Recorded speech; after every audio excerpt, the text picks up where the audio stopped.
পতিত স্বৈরাচারের সময় সবচেয়ে ভয়ঙ্কর একটা জেলার নাম আছে। তার নাম কি বলেন তো আপনারা? যদিও আপনারা বলতে না পারেন, আমি বলে দিচ্ছি, নাম হচ্ছে গোপালগঞ্জ।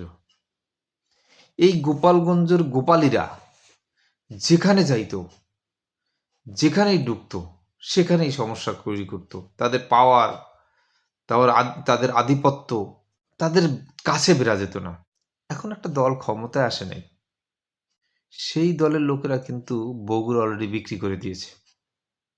সুতরাং আমি রিকোয়েস্ট করব, যারা বগুড়ার মানুষ আছেন তারা একটু চিন্তা ভাবনা করেই ব্যবহার করবেন বগুড়াকে।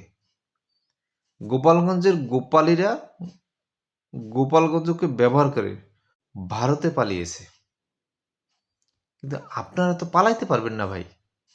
আপনাদের সব দিকে ভারত, দক্ষিণ দিকে বঙ্গোপসাগর। সুতরাং আমাদেরকে চিন্তা করতে হবে নর্মাল সেন্সে। আমরা গোপালীদের মতো নয়, আমরা চাই সাধারণ মানুষের মতো আমরা বগুড়াকেও যেন ব্যবহার না করি।